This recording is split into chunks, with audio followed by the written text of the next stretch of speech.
হৰে কৃষ্ণ।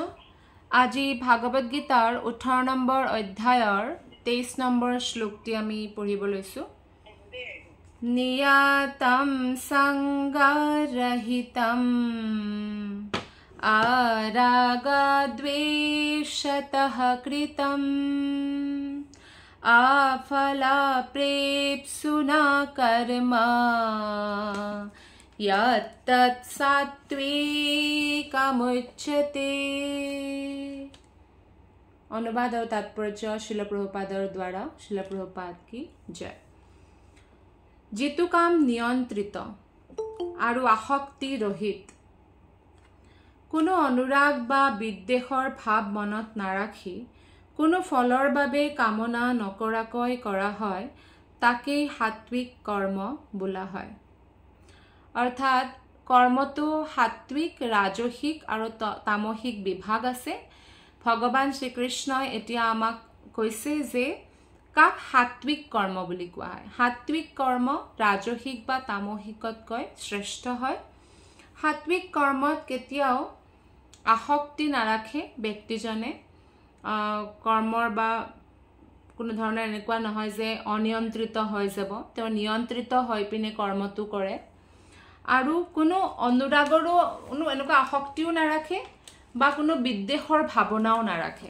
ঘৃণাও নকৰে কৰ্মটোক। তেওঁৰ কৰ্তব্য যেতিয়া সেই কৰ্মটো তেওঁ পালন কৰে আৰু কোনো ফলৰ কামনা নকৰে।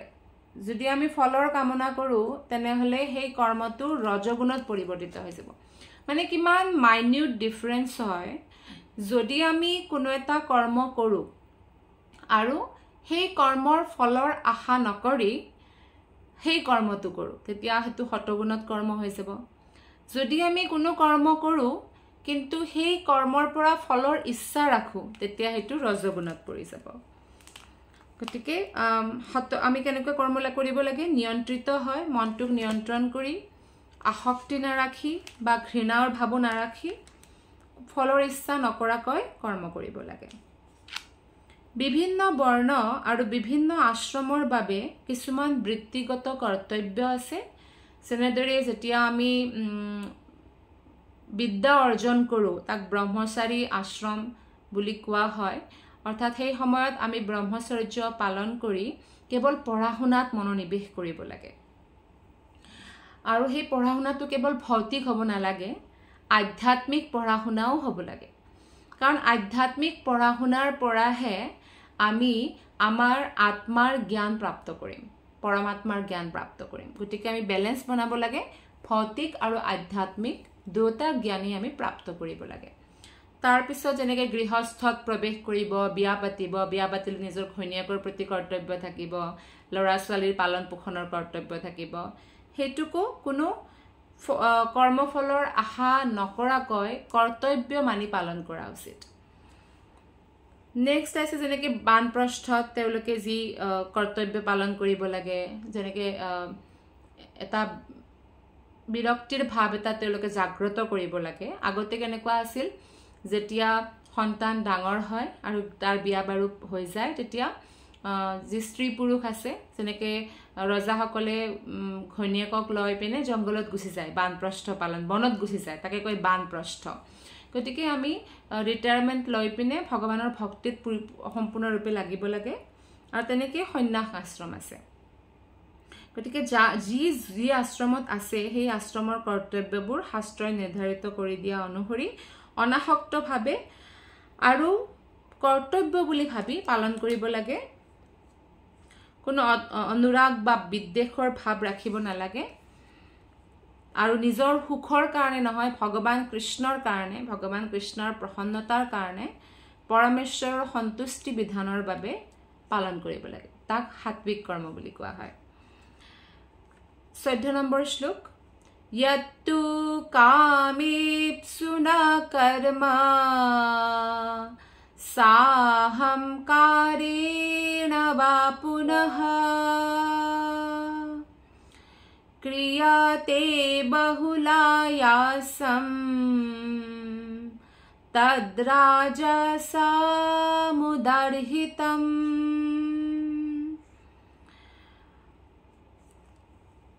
15 নম্বৰ শ্লোকটি আমি পঢ়ি লৈছো কাৰণ হেতু কৰ্মৰ বিষয়ে হয় তামহিক কৰ্মৰ বিষয়ে অনুবন্ধম ক্ষয়ম হিংসাম অনপেক্ষা চ পৌৰুষম মোহাদাৰভ্যতে কৰ্ম यत्तत्तामसमुच्यते অনুবাদ 26 নম্বৰ শ্লোকটিত কোৱা হৈছে যে যিটো কৰ্ম কামনা চৰিতাৰ্থ হোৱাৰ ইচ্ছাৰে মানে মোৰ হৃদয়ত এটা ধৰক ইচ্ছা আছে হেতু পূৰ্ণ হোৱাৰ কাৰণে মই যদি কৰো আৰু মনত মিথ্যা অহংকাৰৰ ভাৱ লৈ বহু কষ্ট কৰি পৰিশ্ৰম কৰি কৰা হয় তাক ৰাজসিক কৰ্ম বুলি কয় মিথ্যা অহংকাৰ মানে মই এই শৰীৰ বা নিজকে ভৌতিক এটা মানে আত্মা বুলি নাভাবি নিজকে শৰীৰ বুলি ভাবি তেনেকে যদি কৰা হয় কোনো কৰ্মৰ বহুত পৰিশ্ৰম কৰে সেই কৰ্মটোৰ কাৰণে আৰু ফলৰ ইচ্ছাও থাকে হেতুক ৰাজসিক কৰ্ম বুলি কোৱা হয় আৰু 25 নম্বৰত কোৱা হৈছে যিটো কৰ্ম মোহৰ বশৱৰ্তী হয় বহুত মোহ আৰু ভৱিষ্যতে হ'ব পৰা নিজৰ বন্ধন শাস্ত্ৰীয় বিধিৰ ক্ষতি হিংসা আৰু আন মানুহৰ কষ্টৰ বিষয়ে চিন্তা নকৰাকৈ কৰা হয় তাকে বোলা হয় তামহিক কৰ্ম অৰ্থাৎ তামহিক কৰ্মত মানুহে বেলেগৰ বিষয়ে নাভাবে যে বেলেগ মানুহৰো কষ্ট হ'ব মই যদি এনেকুৱা এটা কৰ্ম কৰো হেতুৰ বিষয়ে নাভাবে কেৱল নিজৰ মোহ বস্তু কিবা এটা বস্তুৰ প্ৰতি বহুত মোহ হেতু পাবৰ কাৰণে তেওঁ যি কোনো ধৰণে হেতু কৰ্ম কৰে বিধি বিধান পালন নকৰাকৈ নিয়ম পালন নকৰাকৈ তাক কোৱা হয় তামহিক কৰ্ম তামহিক কৰ্ম পালন কৰিলে ব্যক্তিৰ অধোগতি হয় নৰক যাব লগা হয় তামহিক কৰ্ম কৰিলে আৰু সাত্বিক কৰ্ম কৰিলে উচ্চ লোকত যাব পাৰে দেৱতা আদিৰ লোকত আৰু ৰাজসিক কৰ্ম কৰিলে তেওঁ পুনৰ এই পৃথিৱীতে জন্ম লয় যেনেকে ইয়াতে কোৱা হৈছে যে দায়িত্বহীন ভাবে ধ্বংসমূলক যদি কিবা কৰ্ম কৰে তাক তামহিক কৰ্ম বুলি কোৱা হয়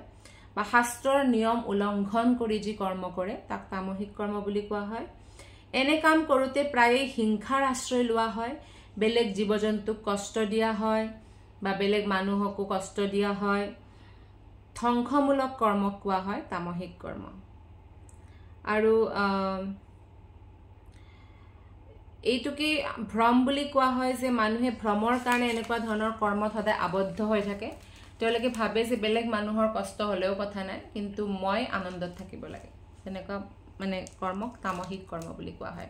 এতিয়া কৰ্মৰ বেলেগ বেলেগ ভাগবোৰ আমি বুজিলো 26 নম্বৰ শ্লোকত ভগৱানে কৰ্তাৰ ভাগ কৈছে কৰ্তাৰ ভাগ 26 27 আৰু 28 নম্বৰ শ্লোকত কৈছে এই তিনিটা শ্লোক আমি একেলগে পঢ়িম মুক্তা সংগো নহম वादी धृत्युत्साह समन्वितः सिद्ध्या सिद्ध्योर्निर्विकारः कर्ता सात्विक उच्यते रागी कर्मा फल प्रेप्सुर लुब्धो हिंसात्मको शुचिः हर्ष शोकान्वितः कर्ता राजसः परिकीर्तितः अयुक्तः प्राकृतः स्तब्धः शठो नैष्कृतिकोलसः विषादी दीर्घसूत्री च कर्ता तामस उच्यते সকলো ধৰণৰ জড়জাগতিক আসক্তিৰ পৰা মুক্ত হয় মনত মিথ্যা অহংকাৰৰ ভাৱ নাৰাখি ধৈৰ্যশীল আৰু উৎসাহী হয় সফলতা বা বিফলতাৰ প্ৰতি নিৰ্বিকাৰ হয় যিজনে নিজৰ কৰ্তব্য কৰি যায় তেনেকুৱা ধৰণৰ মানুহক সাত্বিক কৰ্তা বুলি কোৱা হয় অৰ্থাৎ যদি আমি ভৌতিক ভাৱনা হৃদয়ত নাৰাখি সদায় উৎসাহী হয় ধৈৰ্য ধাৰণ কৰি সফল হম নে বিফল হম সেই বিষয়ে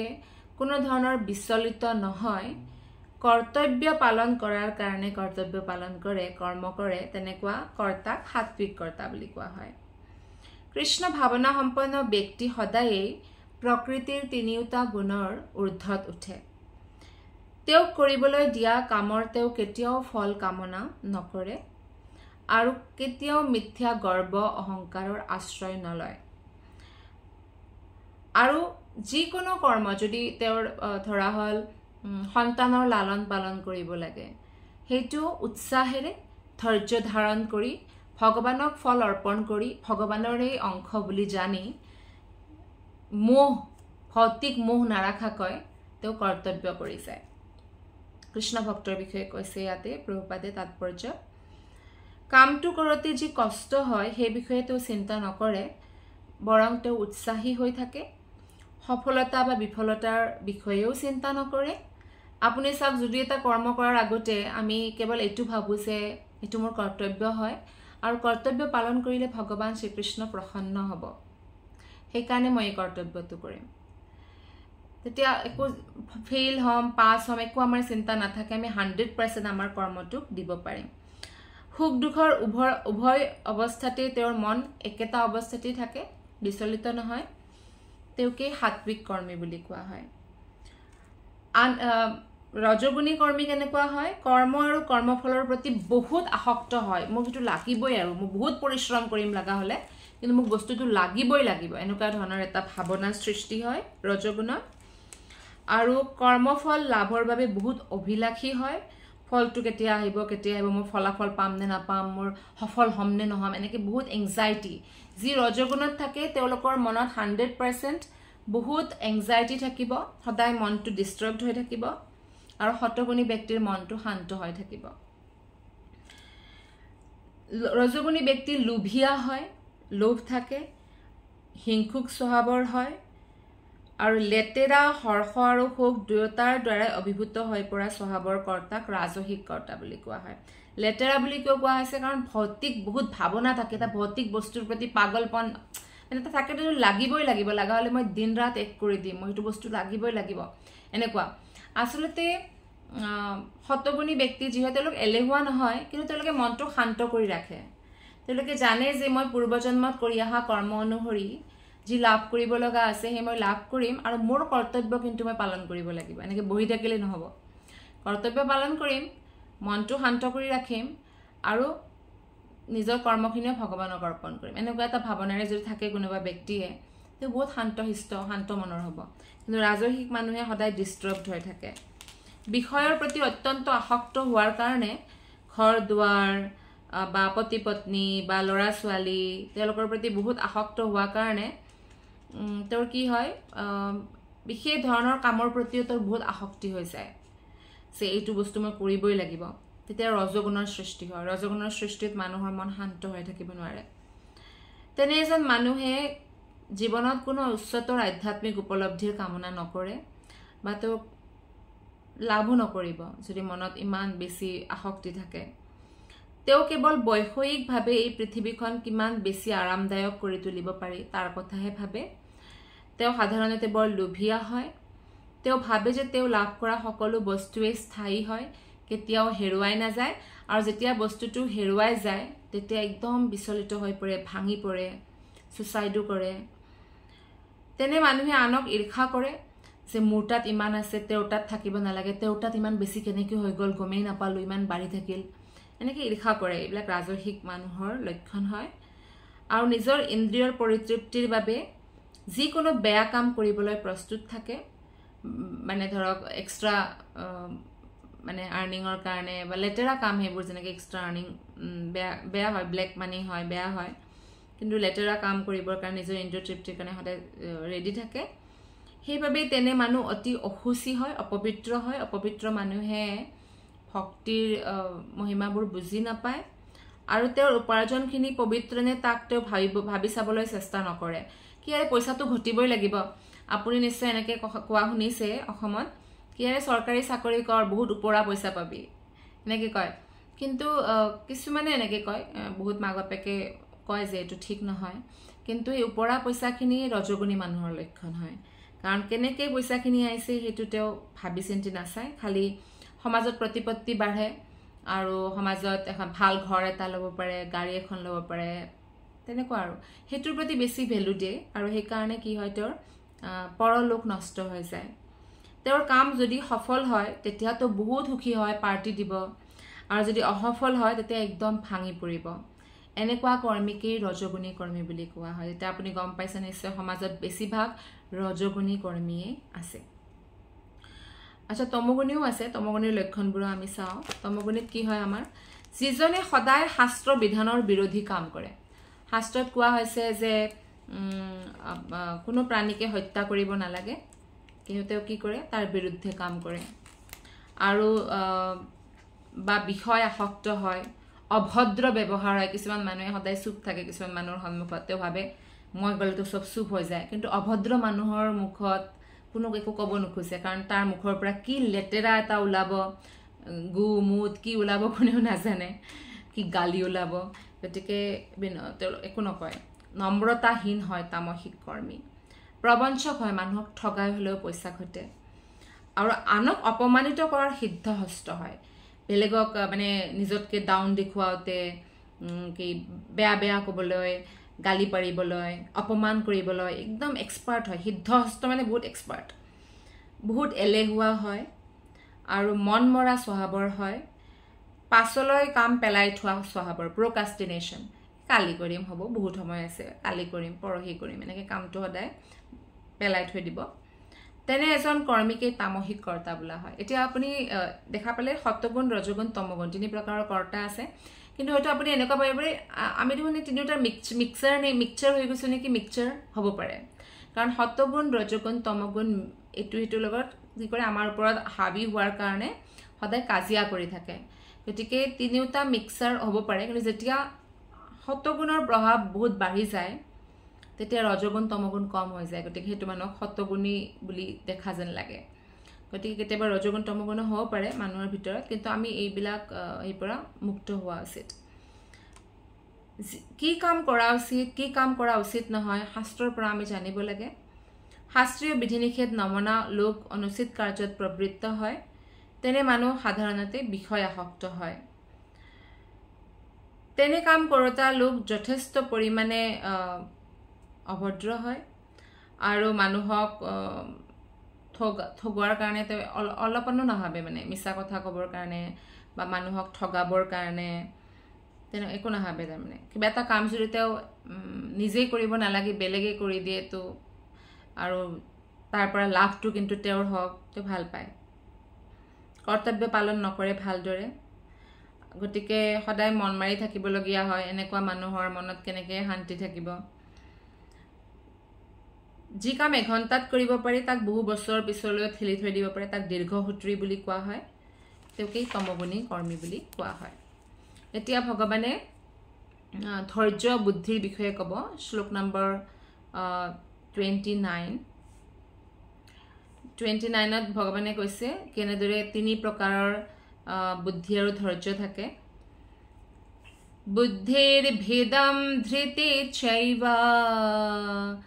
গুণাতস্ত্ৰিবিধম শৃণু প্ৰচ্যমানামশেষেণ পৃথক্ত্বেন ধনঞ্জয় হে ধনঞ্জয় অৰ্থাৎ অৰ্জুনক কৈছে যে প্ৰকৃতিৰ গুণ তিনিটাৰ প্ৰভাৱত বুদ্ধি আৰু ধৈৰ্য কেনেকৈ তিনিবিধৰ হয় সেই বিষয়ে মই ভাগে ভাগে বিস্তৃতভাৱে কওঁ এতিয়া তুমি শুনা গতিকে প্ৰকৃতিৰ তিনিটা গুণৰ ভিত্তিত বহুত শ্ৰদ্ধা বেলেগ বেলেগ হয় কৰ্ম বেলেগ বেলেগ হয় কৰ্তা বেলেগ বেলেগ হয় বুদ্ধি আৰু ধৈৰ্যও বেলেগ বেলেগ হয় 30 নম্বৰ 31 নম্বৰ আৰু 32 নম্বৰ শ্লোকত সতগুণী ৰজগুণী আৰু তমগুণী বুদ্ধিৰ বিষয়ে কৈছে प्रवृत्तिं च निवृत्तिं च कार्याकार्ये भयाभये बन्धं मोक्षं च या वेत्ति बुद्धिः सा पार्थ सात्विकी हे पार्थ जी बुद्धिये प्रवृत्ति निवृत्ति कार्य अकार्य भय अभय বন্ধন আৰু মোক্ষৰ বিষয়ে জানিব পাৰে হে সাত্বিকী বুদ্ধি অৰ্থাৎ যে ডিফাৰেন্স হয় এইবিলাক স্পষ্টভাৱে যে জানিব পাৰে যে বুদ্ধি জানিব পাৰে তাক কোৱা হয় সাত্বিকী বুদ্ধি শাস্ত্ৰৰ বিধান অনুসাৰে আমি কি কৰিব লাগে তাক প্ৰবৃত্তি বুলি কোৱা হয় শাস্ত্ৰৰ বিধান অনুসৰি আমি কি কৰিব নালাগে তাক নিবৃত্তি বুলি কোৱা হয় যিজনে শাস্ত্ৰৰ বিধান জানে তেওঁৰ বুদ্ধি শতগুণী বুদ্ধি হয় শ্লোক নম্বৰ 31 यया धर्माधर्मं च कार्यं च अकार्यमेव च अयथावत् प्रजानाति बुद्धिं सा पार्थ राजसी हे पार्थ जी बुद्धिर सहायत धर्म और अधर्मर भितरत थका पार्थक्य আৰু কাৰ্য আৰু অকাৰ্যৰ ভিতৰত থকা পাৰ্থক্য যথাযথভাৱে বুজিব নোৱাৰি এই বুদ্ধিটো ৰজগুণী অৰ্থাৎ ৰজগুণত যেতিয়া আমাৰ বুদ্ধি থাকিব কি উচিত কি অনুচিত আমি মানে কনফিউজড হৈ যাম কি ধৰ্ম কি অধৰ্ম কি কৰ্তব্য কি অকৰ্তব্য আমি এইটো মানে বুজি নাপাম আচলতে বুদ্ধিৰ দ্বাৰাইতো আমি ডিসিশন লওঁ এতিয়া শতগুণৰ অনুসৰি আমাৰ যেতিয়া আমি শতগুণত থাকো আমাৰ যেটো সিদ্ধান্ত বা ডিসিশন সেইটো একদম কাৰেক্ট হয় কাৰণ আমি বুঝি পাও যে শাস্ত্ৰ অনুসৰি কি ৰাইট কি ৰং পয়সাৰ লাভ হলেও কিন্তু এটো শাস্ত্ৰ অনুসৰি ভুল গতিকে মই নকৰো তেও ক্লিয়াৰ হয় কিন্তু ৰজগুণত ডিসিশন মেকিং কাৰেক্ট হ'ব পাৰে ভুল হ'ব পাৰে শুদ্ধ হ'ব পাৰে ভুল হ'ব পাৰে 50-50% কাৰণ ৰজগুণত মানুহে কনফিউজড হৈ যায় কি উচিত কি অনুচিত একো মানে বুজি নাপায় আৰু 32 নম্বৰ তমগুণী বুদ্ধিৰ বিষয়ে কৈছে अधर्मं धर्ममितिया मन्यते तामसावृता सर्वार्थान् विपरीतां च बुद्धिः सा पार्थ तामसी हे पार्थ जितु बुद्धिये भ्रমৰ বশৱৰ্তী হয় অধৰ্মক ধৰ্ম বুলি ভাবে আৰু ধৰ্মক অধৰ্ম বুলি ভাবে আৰু সদায় ভুল পথে পৰিচালিত কৰে তাকে তমগুণী বুদ্ধি বুলি কোৱা হয় আৰু যিবিলাক মানুহ তমগুণত থাকে তেওঁলোকে সদায় ভুলে ডিসিশন লব যেটো মানে শুদ্ধ পথ নহয় উল্টা ডিসিশন লব শতগুণী মানুহে সদায় সঠিক ডিসিশন লব সিদ্ধান্ত লব আৰু তমগুণীয়ে সদায় ভুল সিদ্ধান্ত লব আৰু ৰজগুণীটোৱে কনফিউজনত থাকিব কোনটো ভুল কোনটো শুদ্ধ বা এনেকে কনফিউজনত থাকে ঠিক আমাৰ বুদ্ধি এই কাৰণে শতগুণস্থিত হোৱা উচিত তামসিক বুদ্ধিহে মানুহক সদায় উচিত পথৰ বিপৰীতে পৰিচালিত কৰে এই যেটো ধৰ্ম নহয় তাক ধৰ্ম বুলি ভাবিব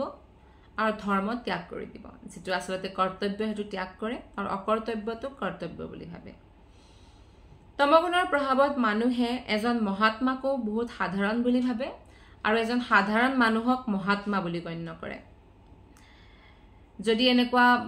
তমগুণত কোনোবাই থাকে কোনোবা বলে এজন কৃষ্ণ ভক্ত হয় শুদ্ধ কৃষ্ণ ভক্ত হয় আৰু সাধাৰণ ভাবে থাকে তেও কেনেকৈ ভাবো কি সাধাৰণ মানুহটো এইটো কি কৃষ্ণ ভক্তি কৰি আছে এনেকৈ ভাবিব হয়তো তাৰ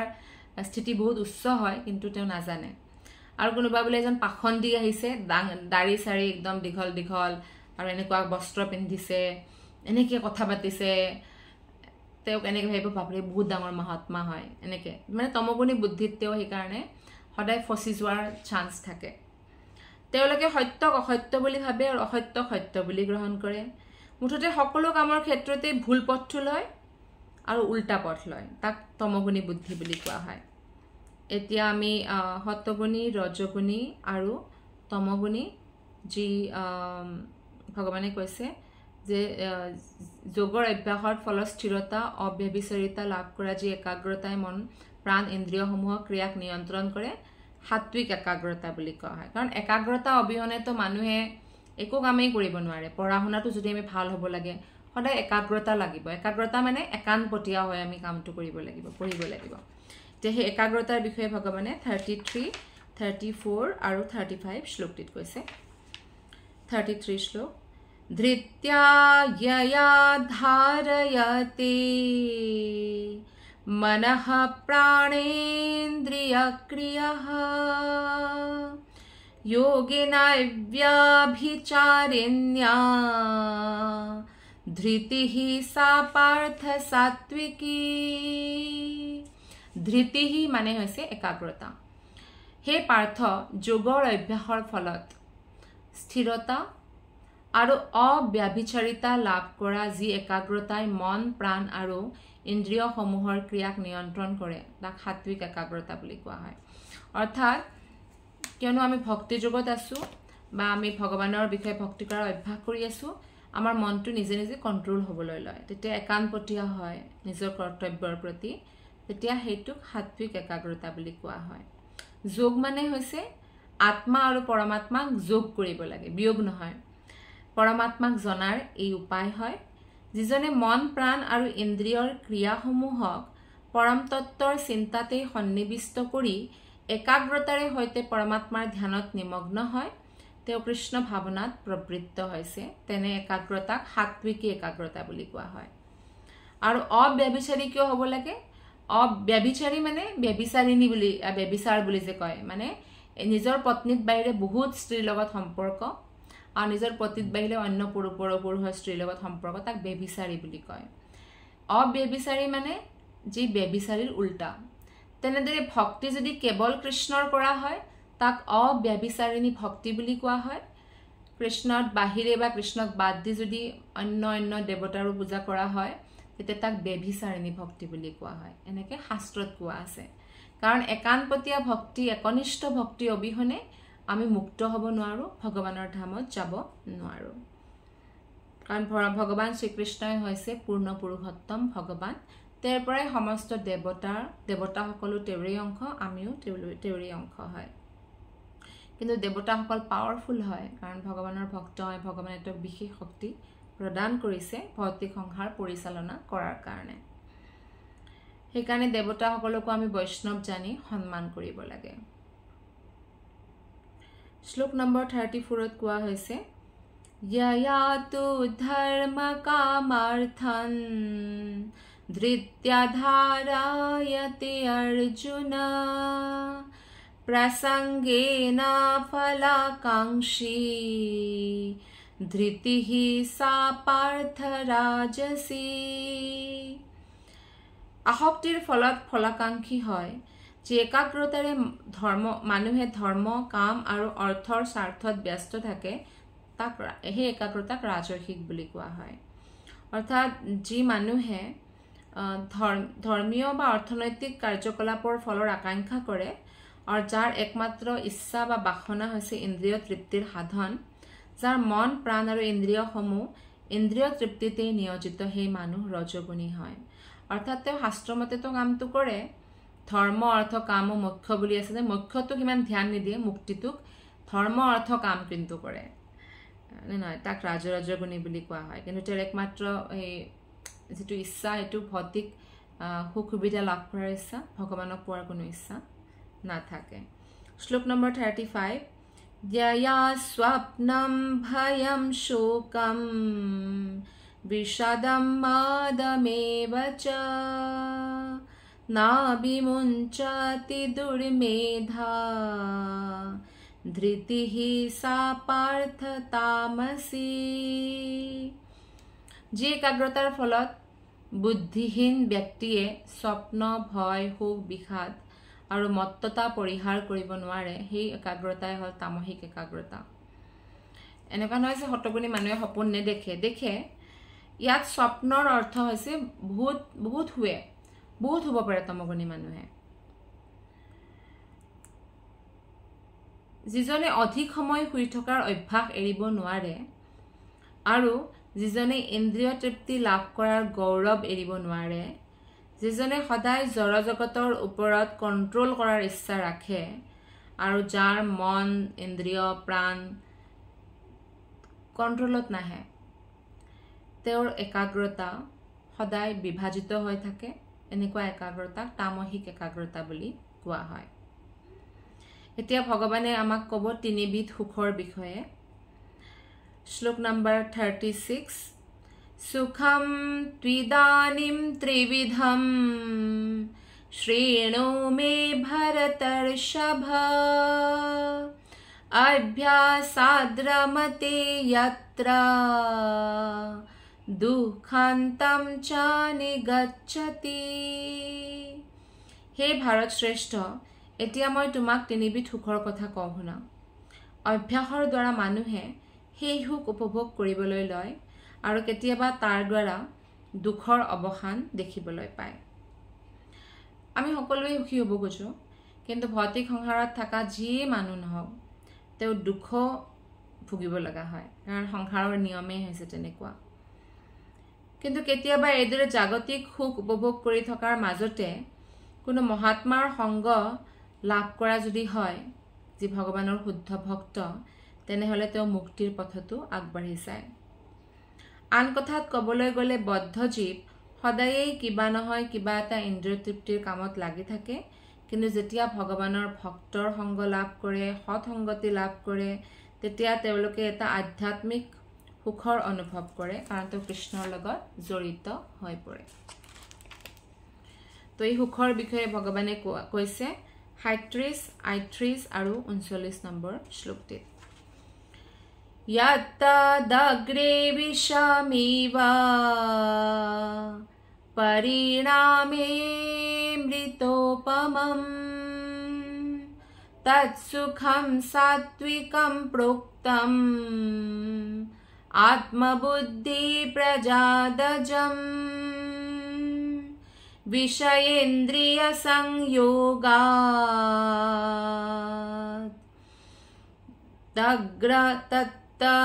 दग्रे मृतोपमम् परिणामे विषमिव तत्सुखं राजसंस्मृतम्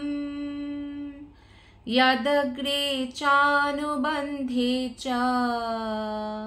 सुखं मोहानमात्मनः निद्रालस्य प्रमादोत्थं तत्तामसामुदार्हितम्। जितु प्रथमते बिष तुल्य আৰু অৱশেষত অমৃত তুল্য হয়, আৰু যিটো আত্মজ্ঞান লাভ কৰাৰ আনন্দৰ পৰা উদ্ভৱ হয়, তাকেই সাত্বিক সুখ বোলা হয়। শাস্ত্ৰৰ নীতি নিয়ম পালন কৰিব গ'লে প্ৰথমে বিষ যেন লাগে, আৰে এইটোও খাব নোৱাৰোনে, ইমান ভাল লাগিছিল খাই, আৰে এইটো তপস্যা কৰিব লাগিব, ব্ৰত কৰিব লাগিবনে বাৰু, নকৰোঁ নেকি, কি হ'ব ব্ৰত কৰিলে, এনেকুৱা লাগিব, প্ৰথমে বিষ যেন লাগিব। আৰে হৰে কৃষ্ণ মহামন্ত্ৰৰ 16 মালা জপ কৰিব লাগিব, একদম এলাহ লাগিব, প্ৰথমে বিষ যেন লাগিব। কিন্তু যদি কৰা যায় ভগৱানৰ কাৰণে, তেতিয়া অমৃত তুল্য হৈ যায়, এৰিব নোৱাৰা হৈ যায়। সেইটো সাত্বিক সুখ বোলা হয়। আৰু আত্ম উপলব্ধিৰ বাবে বহুতো বিধি নিয়ম মানি মন আৰু ইন্দ্ৰিয়সমূহক যেতিয়া আমি কণ্ট্ৰল কৰোঁ, এই কামবিলাক বহুত টান হয় আৰু বিষৰ দৰে তিতা হয়। কিন্তু তথাপি যদি কোনোবাই শাস্ত্ৰত দিয়া বিধি নিয়মবিলাক মানি চলে আৰু তাত সফলতা লাভ কৰে,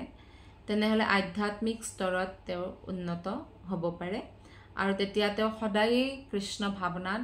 ৰস আস্বাদন কৰিব, অমৃতৰ পান কৰিব, আৰু জীৱনটো তেওঁ এইদৰে অন্য মানুহতকৈ বেছি উপভোগ কৰিব। কৃষ্ণৰ প্ৰসন্নতাৰ কাৰণে যেতিয়া আমি কৰ্ম কৰোঁ, অট'মেটিকেলি আমাৰ মনত এক দিব্য শান্তিৰ আমি অনুভৱ কৰোঁ। বিষয় আৰু ইন্দ্ৰিয়ৰ সংযোগৰ ফলত যিটো সুখ আৰম্ভণিতে অমৃতৰ নিচিনা লাগে আৰু পৰিণামত বিষৰ নিচিনা হয়, সেই সুখটোক ৰাজসিক সুখ বোলা হয়। প্ৰভুপাদে ইয়াতে এটা বহুত সুন্দৰ উদাহৰণ দিছে, স্বাভাৱিক উদাহৰণ। এজন ডেকাই এগৰাকী গাভৰুক লগ পালে, তেওঁৰ ডেকাজনৰ ইন্দ্ৰিয়বিলাকে গাভৰুগৰাকীৰ সৌন্দৰ্য চাব খোজে, তেওঁক স্পৰ্শ কৰিব খোজে, আৰু স্পৰ্শ কৰিবৰ কাৰণে কি কৰে, তেওঁ বহুত মিঠা মিঠা কথা কয়, বহুত অসুৰ হ'লেও বহুত ভাল ব্যৱহাৰ কৰিব, কিবা ধৰণে তেওঁৰ মনটো জয় কৰি পিনে তেওঁক হয়তো নিজৰ ক্লোজ কৰি ল'ব আৰু যৌন সম্পৰ্ক লাভ কৰিবৰ কাৰণে ইচ্ছা কৰে। প্ৰথম অৱস্থাত যেতিয়া সুন্দৰী এজনী ডেকা ল'ৰাজনে দেখা পায়, তেতিয়া তেওঁ বহুত আকৰ্ষিত হয়, অমৃতৰ দৰে লাগে, ঘৰত গৈও চিন্তা কৰি থাকে, যিমান লগ পায় সিমানেই ভাল লগা আৰম্ভ কৰে, অমৃতৰ দৰে লাগে। প্ৰথম অৱস্থাত এই সকলো কথা ইন্দ্ৰিয়বিলাকৰ বাবে বৰ সুখদায়ক যেন লাগে, কিন্তু পৰিণামত বা অলপ দিনৰ পিছতে সেই সকলোবিলাক বিষৰ দৰে হৈ পৰে। হয়তো মাক দেউতাকৰ লগতো কাজিয়া কৰিব, মই এই অবিহনে জীয়াই থাকিব নোৱাৰোঁ, মই মৰি যাম, মোক বিয়া পাতি দিয়া। আৰু বিয়া পাতি দিয়াৰ পিছত হয়তো এনেকৈ ক'ব পাৰে যে মই এই লগত থাকিব নোৱাৰোঁ, মৰি যাম, এনেকুৱা হ'ব পাৰে। মানে প্ৰথমে অমৃত আৰু তাৰপিছত বিষৰ দৰে। গতিকে তেওঁলোক আঁতৰি যাবলগীয়া হয়, ডাইভোৰ্চ হয়, বিবাহ বিচ্ছেদ হয়, বহুত দুখৰ উৎপত্তি হয়, আৰু এনেধৰণৰ আন শোচনীয় পৰিণামো ঘটে। এনে সুখ সদায়ে ৰাজসিক ধৰণৰ হয়।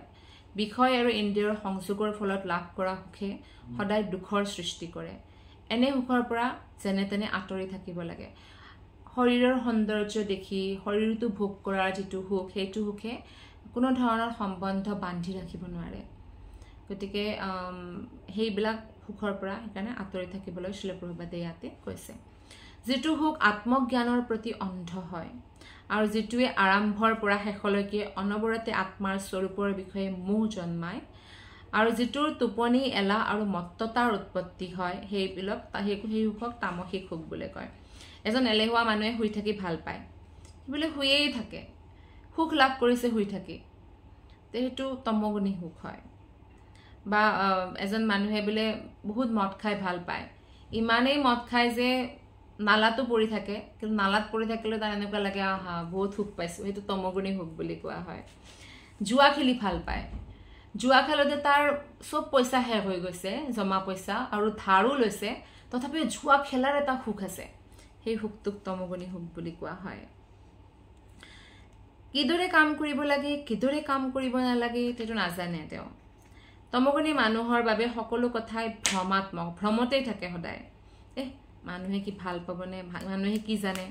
ড্ৰাগছ খোৱাটো বেয়া এইটো মানুহে কয়, কিন্তু সি এইটো বুজি নাপায়, ভ্ৰমত থাকে, তথাপিও ড্ৰাগছ খাব। গতিকে প্ৰথমতেও সুখ নাই, তাৰ নিজৰেই লিভাৰ বেয়া হ'ব, চিগাৰেট খালে নিজৰেই শৰীৰ বেয়া হ'ব, নিচা কৰি প্ৰথমতো সুখ নাই একো, আৰু পৰিণামতো একো সুখ নাই। ৰাজসিক মানুহৰ বাবে প্ৰথমে কিছু সুখৰ আভাস থাকে, কিন্তু পৰিণাম দুখৰ হয়। কিন্তু সতগুণী মানুহৰ কাৰণে পৰিণাম দুখ যেন লাগিব, কি এনেকুৱা ভগৱানৰ কাৰণে তপস্যা কৰিব লাগিবনে, শাস্ত্ৰ শুনিব লাগিবনে, কিন্তু লাষ্টত সুখেই সুখ হয়। শ্লোক নম্বৰ 40টো পঢ়ি আজি আমাৰ ক্লাছটো আমি ইমানতেই সামৰিম। না তদস্তি পৃথিব্যাম वा দিবি দেবেষু वा পুনঃ সত্ত্বম প্ৰকৃতিৰ্মুক্তম यदिभिः স্যাত্ৰিভিৰ্গুণে। এই পৃথিৱীত বা স্বৰ্গৰ দেৱতাসকলৰ মাজতো এনে কোনো জীৱ নাই যিজন প্ৰকৃতিৰ এই তিনিটা গুণৰ পৰা মুক্ত হৈ থাকিব পাৰে। সমগ্ৰ বিশ্বতেই প্ৰকৃতিৰ গুণ তিনিটাৰ কেনেধৰণৰ প্ৰভাৱ আছে তাক ভগৱানে ইয়াতে সংক্ষেপে দাঙি ধৰিছে, যে আমি যদি পৃথিৱীত থাকোঁ বা স্বৰ্গলোকতো যাওঁ, এই ভৌতিক সংসাৰৰ ভিতৰতেই আহে। গতিকে তিনি গুণৰ পৰা মুক্ত হোৱাটো অসম্ভৱ হয়। কেৱল সম্ভৱ হয় যদি আমি সকলো সময়তে হৰিনামৰ আশ্ৰয় লওঁ, ভগৱান শ্ৰীকৃষ্ণৰ চিন্তন কৰোঁ, ভগৱানৰ ভক্তিত লাগি থাকোঁ। বহুত বহুত ধন্যবাদ। হৰে কৃষ্ণ।